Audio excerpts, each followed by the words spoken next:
नमस्कार दोस्तों, मैं शशिकांत साजादा मुस्लिम महाविद्यालय कर्मा बहुरा गाजीपुर से। आज मैं बीए द्वितीय वर्ष और सब्जेक्ट रहेगा भूगोल, द्वितीय प्रश्न पत्र रहेगा और उसमें मैं पढ़ाऊंगा भारत में प्रादेशिक असमानता। ठीक है ना। आज भारत के विषय में पढ़ाएंगे कि असमानता कैसे कैसे है, कैसे कैसे क्या कारण है, इसके विषय में हम लोग आज बात करेंगे। तो सबसे पहले अगर हम बात करें कि प्रादेशिक असमानता का अर्थ, तो प्रादेशिक असंतुलन का कह सकते हैं। असमानता से तात्पर्य है किसी देश के विभिन्न भागों में असमान विकास से है। भारत जैसे विशाल देश में विभिन्न प्रकार की असमानताएं देखने को मिलती है। यथा यहाँ किसी भाग में इतनी अधिक वर्षा होती है कि वहाँ बाढ़ों का प्रकोप रहता है। दूसरी ओर कुछ भाग ऐसे होते हैं जहाँ वर्षा का अभाव पाया जाता है। कहीं जनसंख्या का घनत्व पाया जाता है तो कहीं विरल पाया जाता है। ठीक है, तो विरल पाया जाता है। ऐसी ही स्थिति साक्षरता दर की है। यथा केरल में साक्षरता दर का 90.92% है, जबकि बिहार में यह प्रतिशत 47.53% है। ठीक है।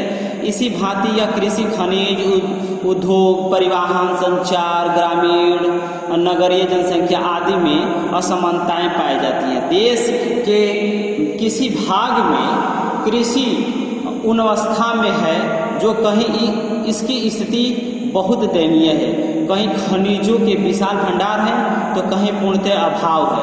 यही प्रादेशिक भिन्नता है या अभाव है या असमानता है। ठीक है।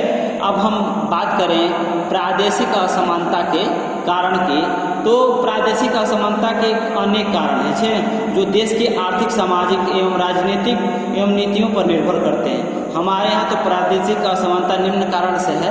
पहले हम बात करें दरिद्रता की, तो यहाँ दरिद्रता जनधारण के निम्न उपयोग स्तरों पर निम्न प्रति व्यक्ति आय तथा निम्न जीवन स्तर में स्पष्ट झलकती है। दरिद्रता एक ऐसा कारण है जो ऋणात्मक घटकों को जन्म देता है एवं विकास को रोकता है। ठीक है। और विकास आयोजन के लंबे समय के व्यतीत होने के बाद भी देश की अधिकांशतः जनसंख्या भूख, कुपोषण तथा दीर्घकालीन रोगों के शिकार होते हैं। इस प्रकार दरिद्रता का अभाव प्रादेशिक असमानता पर असर पड़ता है। ठीक है। दूसरा हम बात करें प्राकृतिक संसाधनों का अभाव, तो प्राकृतिक संसाधनों का अभाव कारण देश की प्रादेशिक असमानता का प्रमुख कारण प्राकृतिक संसाधनों का असमानता वितरण होना ही है।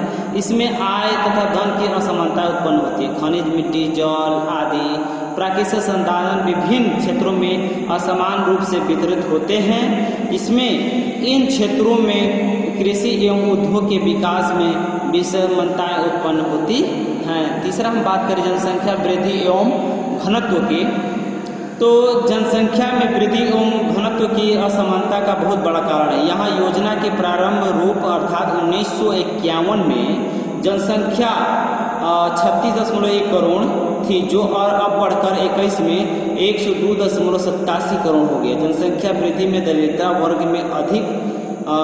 वर्ग में अधिक हुई है। इससे वे दरिद्रता के छोर पर पहुँच गए हैं। इसी प्रकार जनसंख्या घनत्व भी असमानता का कारण बनता है।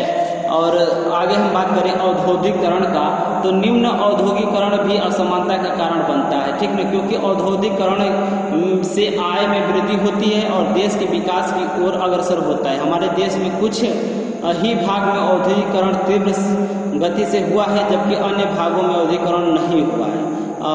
बात करें आर्थिक संकेंद्रण की, तो भारत में आर्थिक असमानताओं का सीमा रेखा से संबंध आंकड़ों से स्पष्ट है कि यह मुट्ठी भर व्यापार गृहों के हाथों में शक्ति केंद्रित है, जिसके परिणाम धनवान अधिक धनी एवं निर्धन अधिक निर्धन होते जाते हैं और निर्धर होते जाते हैं। डांडेकर रथ के अनुसार समाज में ऊपरी, मध्य एवं धनी अनुभागों ने विकास के लगभग सभी लाभों पर एकाधिकार प्राप्त प्रतीत होता है। ठीक, आगे हम बात करें राजनीतिक एवं आर्थिक अस्थिरता, जिन देशों में राजनीतिक एवं आर्थिक स्थिर है रहती है वे देश अपना विकास तीव्र गति से कर रहे हैं, लेकिन या जहाँ पे अस्थिरता रहती है वहाँ पे विकास नहीं होता है। यहाँ पर विकास मंद गति से होता है। राजनीतिक अस्थिरता के कारण